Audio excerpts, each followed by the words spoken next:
If you're tired of these promos, supporters get the podcast early and ad-free. Just go to donate.bogosity.tv for the links to sign up.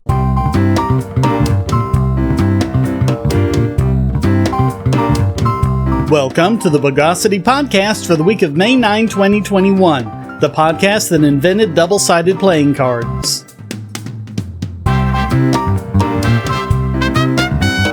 This is your host, Shane Killian. Let's epithelialize the news of the bogus. Just when you think the cops behaving badly stories can't get any worse, we have an example of something that generally happens in the worst police states. Cops trash the home of a Virginia attorney who successfully defended a murder suspect. Darionta Reynolds was prosecuted for murder, despite security camera footage showing that he shot John Denis de Curanziza in self-defense. He shouldn't have even been arrested, let alone prosecuted, and the jury took just 90 minutes to acquit him.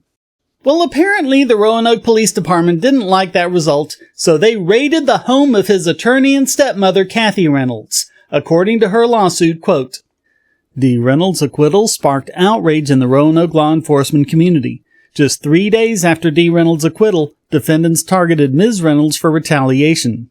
Defendants broke down the front door of Ms. Reynolds' home 2 hours after she had offered to let them in, searched, in quotes, Ms. Reynolds' home for an individual by destroying her personal possessions, including those entirely irrelevant to a search for a person, and left Ms. Reynolds traumatized, knowing that she could be targeted by police for engaging in constitutionally protected activity."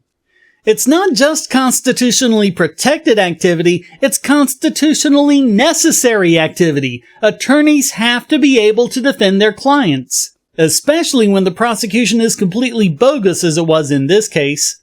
The raid was videoed by members of a crowd who had witnessed it, and a local news crew even showed up.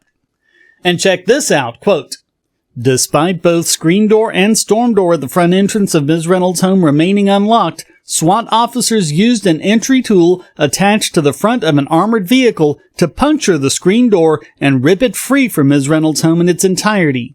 In so doing, SWAT officers damaged the screen door beyond repair, heavily damaged the door frame surrounding the front entry, and tore vinyl siding from the exterior of Ms. Reynolds' newly remodeled home.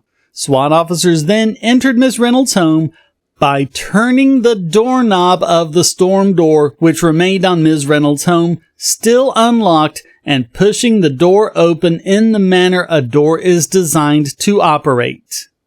Now keep in mind, they were ostensibly searching for Osmike Clemens, a 17-year-old murder suspect, but check out where they were looking for him, quote, "During the search of Ms. Reynolds' home, SWAT officers opened and searched all of the drawers in Ms. Reynolds' kitchen and detached Ms. Reynolds' appliances from the walls of her home. SWAT officers flipped the mattresses off all the beds in Ms. Reynolds' home and tore all the clothes from the closets in the bedroom. SWAT officers tore the cushions off Ms. Reynolds' furniture and emptied the contents of open soda cans onto the floor. Apparently, they failed to find the murder suspect in any of the soda cans. Their gleeful vandalism spree lasted 3 hours.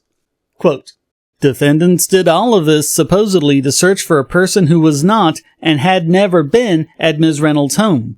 Defendants secured the authority to enter Ms. Reynolds' home based on false or fabricated information." 2 of the officers involved in the raid, Sergeant Joel Camp and Detective John Haley, testified in the case against D. Reynolds. 5 other officers are also included in Ms. Reynolds' lawsuit. According to the search warrant, a CI had told him that Clemens had been observed at her home several times, and Camp said he had personal knowledge of it and swore to its credibility, even though the information was completely false. In fact, Camp knew that no such tip had been received from any CI, knew that Clemens hadn't been at or near Reynolds' home, and had no cause to believe the information in the affidavit was credible. Quote, "Sergeant Camp, Detective Haley, and Officer Does 1 through 5, acting under the color of state law, retaliated against Ms. Reynolds for her engagement in protected speech and for her association with her stepson when they targeted Ms. Reynolds' family and home and subjected Ms. Reynolds to a destructive search of her property, absent probable cause." She is suing them both as individuals and as officials of the Roanoke City Police Department.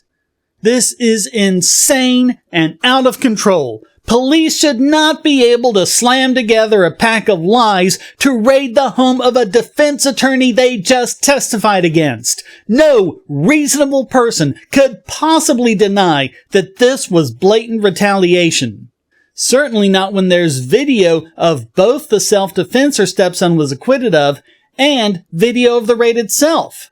I mean, what are they going to say? They had reasonable suspicion that a murder suspect was hiding in her silverware drawer? And does anyone really think the DA wasn't involved in this at all? The fact that they weren't summarily fired is a travesty. They should also be indicted on criminal charges, including trespass, assault and battery, vandalism, perjury, and conspiracy, and probably a lot of other offenses as well.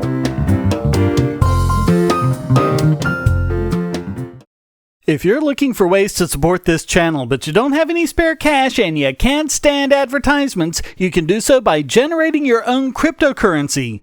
Use the links at the bottom of the description to listen to the podcast and all of my videos on bittube.tv or lbry.tv to get cryptocurrency for the creator and yourself. Or if you listen to the podcast at the podcast page, you'll also generate crypto.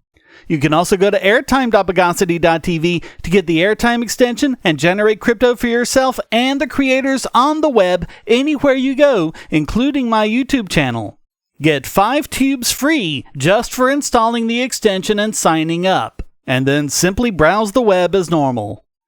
Easily monetize your favorite creators and yourself with cryptocurrency without advertising on bittube.tv or lbry.tv or with the airtime extension at airtime.bogosity.tv.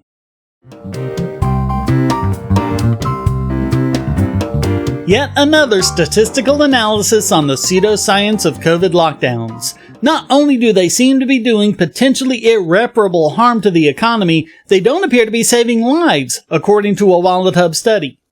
They started keeping track of statistics regarding state lockdowns in May of 2020, as well as mask mandates, school closings, and large gathering limits.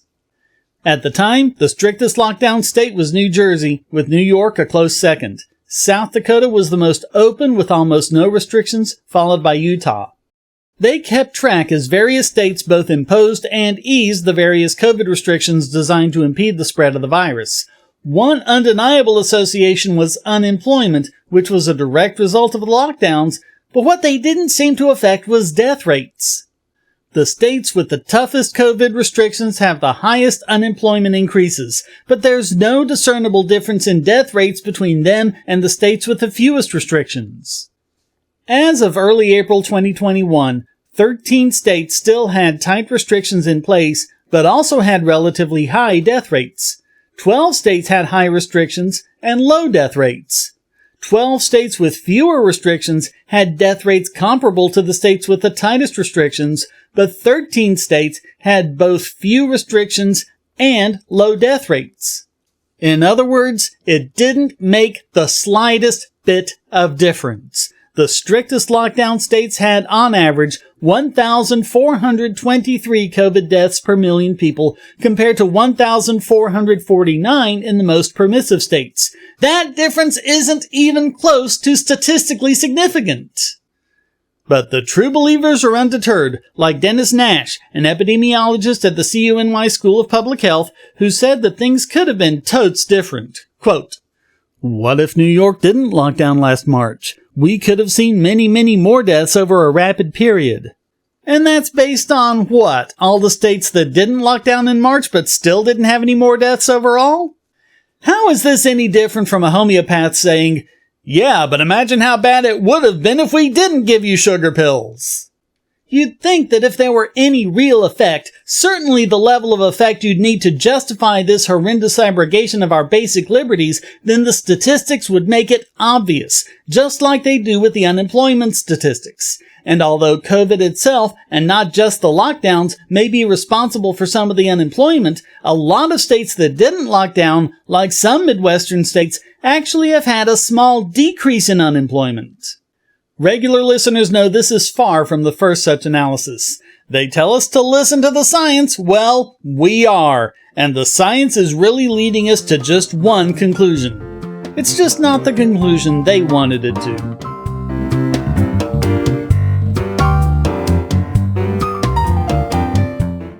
If you're on the Wi-Fi in a coffee shop or hotel, anyone on that network can get your traffic. Do you really trust all of those strangers? For that matter, do you really trust your ISP? A VPN can protect you from prying eyes, disguise your location, and even foil government censors. It's essential in this day and age, so go to vpn.bogosity.tv and you'll be taken to BoxPN. Starting at just $2.99 a month, you can get unlimited high-speed connections to VPN servers all over the world, and they don't log connections, so your privacy is assured. Traveling abroad, just VPN home, and don't worry about what those other governments are doing. Back at home, stop your ISP from traffic shaping and messing with the quality internet access you're paying good money for. You can connect from multiple machines at once, including your smartphone or tablet, and it supports all the secure standards, including OpenVPN and SSTP. Bypass censors and surveillance with your own secure VPN connection. Go to vpn.bogosity.tv.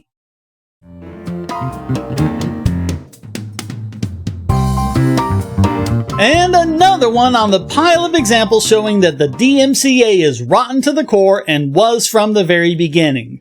Turns out it can even be used by a plagiarist to take down the original article they were plagiarizing. Novelist Victoria Strauss, co-founder of the watchdog group Writer Beware, found that she'd had an article removed from Blogger.com because of a DMCA notice, even though she was the sole author and copyright holder of the article. The article, by the way, was about Fiery Seas Publishing and its founder, Misty Williams, and some rather suspicious things about it. Fiery Seas closed down a couple of months later. After going through a bunch of permissions applications, Strauss finally got the actual DMCA complaint Google had received, which had been sent by someone named Bella Andreas. Quote, "Say what? Who the hell was Bella Andreas? And why was she claiming that she'd written my blog post?" Navigating to the original URL link on what purported to be Bella's blog, I found a large portion of my post reproduced verbatim. How was Andreas able to do this? It turns out simply by backdating the post. Quote, "I published my post on September 28, 2018. Bella's post is dated September 3, 2018. In other words, she'd stolen the bulk of my post, backdated it to make it look as if she were the original author, and gotten my post taken down with a fake DMCA notice." When she looked into Bella's blog more closely, she found that every single post there had been stolen and backdated. That includes posts backdated as far as 2014, when the domain name hadn't even been registered until October 2016.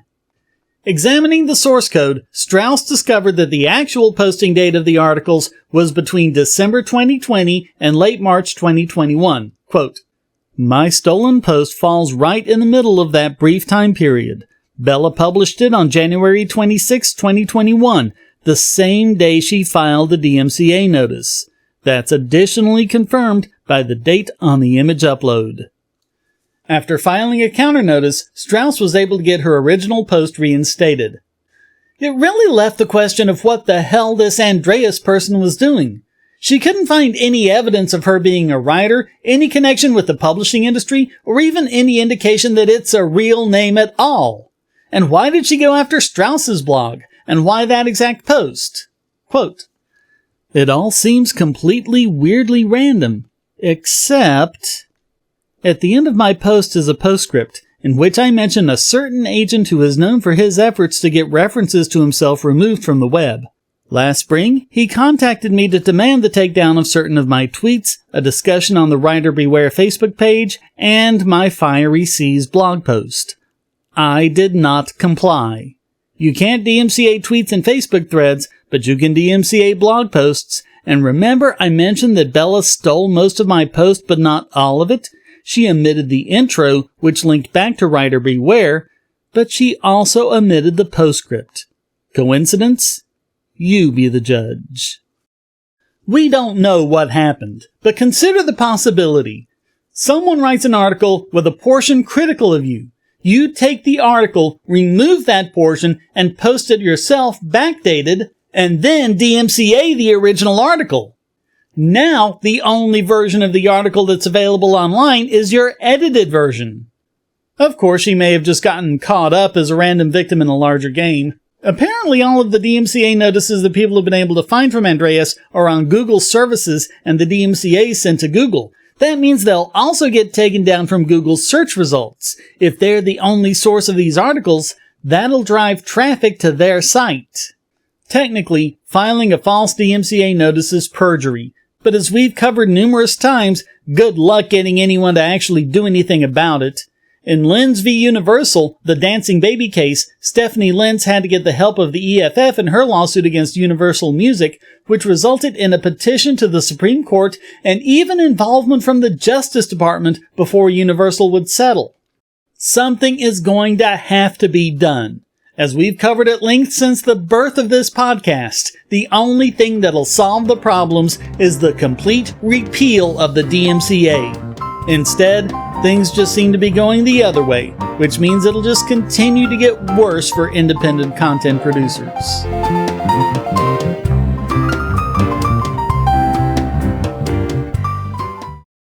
Do you have children, or nieces or nephews? Are you homeschooling, or just want to counter some of the socialist indoctrination most children get in school? If so, go to Bogosity.tv/TuttleTwins, and you'll be taken to a website where you can get some great books for elementary-age children. The Tuttle Twins books are books about liberty and free market economics that include children's versions of Bastiat's The Law, Leonard Read's I, Pencil, and Hayek's The Road to Serfdom, as well as books about the Federal Reserve and how regulations protect business cronies. They'll learn about the harm caused by eminent domain, or regulations passed in the name of safety, and fundamental concepts of liberty. And as you can see from the sample pages on the website, they're all easy to read and nicely illustrated. They're just $9.99 a piece, or get a special discount as well as free bonuses when you purchase all 5. You can even buy in bulk to donate to schools and local libraries. So get the Tuttle Twins books at Bogosity.tv/TuttleTwins.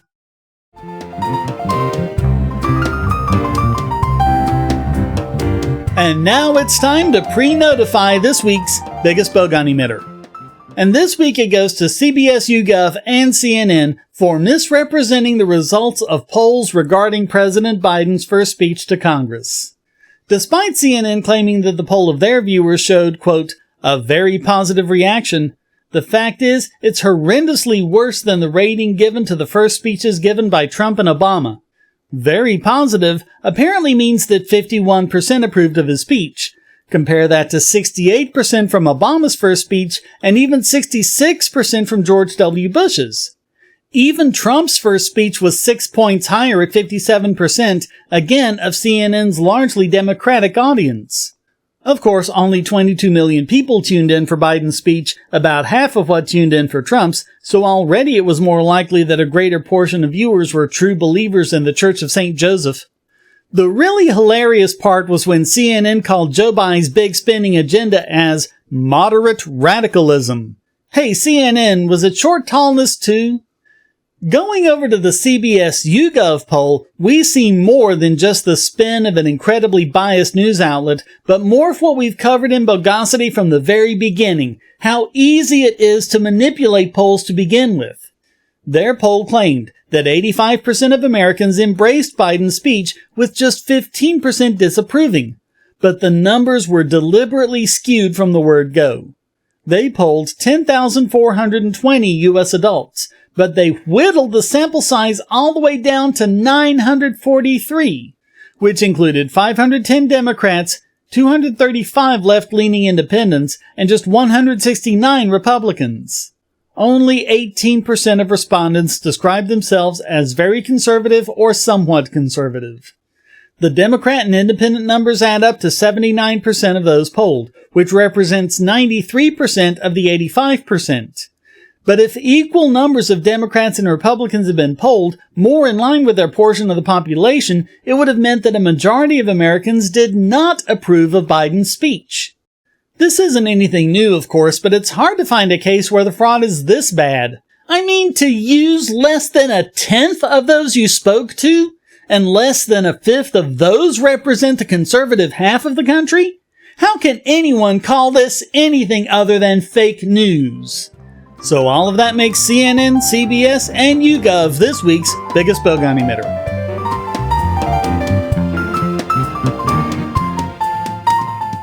I want to tell you about the eyeglasses I've been wearing for years. As people can see on my videos, I have a very strong prescription, which makes glasses more expensive, especially when I need computer glasses, reading glasses, prescription sunglasses, and most expensively, progressive lenses for general everyday wear.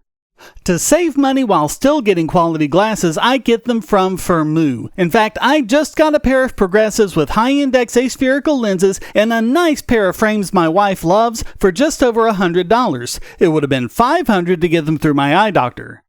Not only do they look good, the glasses are durable. I've worn many pairs for several years without problems. All orders come with a 30-day return policy, a 3-month warranty, and one-on-one customer service. Go to Firmoo, that's FIRMOO.Bogosity.tv anytime you need quality glasses at a low price. Once again, that's Firmoo.Bogosity.tv.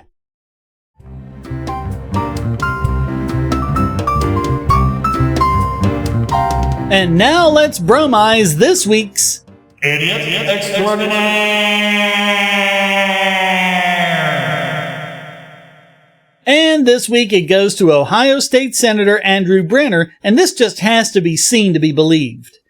He participated via Zoom in a meeting of the Ohio Controlling Board. Although he used software to replace the background with a picture of his office, it's clear he wasn't there. In fact, it's actually clear that he was driving during the meeting. He was fiddling with his phone and turning his head to look at traffic as he maneuvered. Oh, and he was also wearing his seatbelt. I don't think even gaming chairs have those. And the subject of the meeting? Distracted driving legislation. HB 283 would ban, among other things, live streaming and using phone applications while driving in Ohio. Exactly what he was doing. Brenner's excuse, quote, "I wasn't distracted.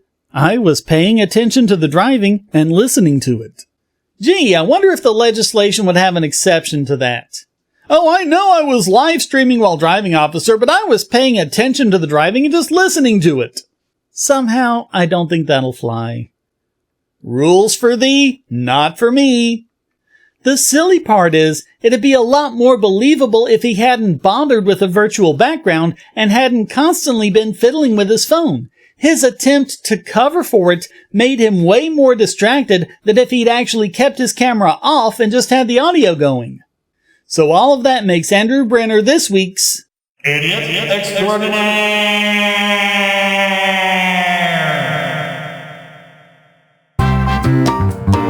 Well, that wraps up this Boys and Girls Come Out to Play on the Busy Motorway edition of the Bogosity Podcast. I hope you enjoyed it. If you did, please go to donate.bogosity.tv for several ways to support and discord.bogosity.tv to join the discussion. Subscribe at Patreon or Subscribestar, and you can listen early and ad-free. Thank you for listening. Until next time, here's a quote from PJ O'Rourke. People who are wise, good, smart, skillful, or hardworking don't need politics. They have jobs. The Bogosity Podcast is licensed under Creative Commons Attribution Non-Commercial No Derivatives 4.0 International License.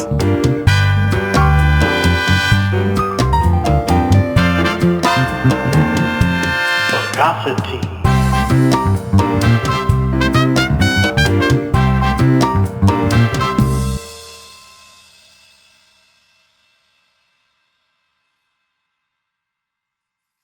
We live in a world where light bulbs connect to the internet, and recent attacks on them prove that your online security is under threat like never before. Not only your websites, but the internet-enabled devices you buy. And the biggest problem is weak passwords. That's why you need LastPass. LastPass allows you to randomly generate strong, unique passwords on the web and on your internet-enabled devices, all protected by one master password. LastPass sets up in minutes and gives you secure automatic logins throughout the web, synchronizing across all your browsers, all your computers, and even your mobile devices, at home, at work, or on the road. It even securely stores sensitive form data, including credit card numbers, backup sensitive documents, software licenses, Wi-Fi logins, and more. And with LastPass Premium, you can get these benefits on other applications, manage passwords for your entire family, and also get priority customer support. Sign up at password.bogosity.tv for a free month of LastPass Premium. Log in securely everywhere using the last password you'll ever have to remember. Go to password.bogosity.tv and get LastPass now.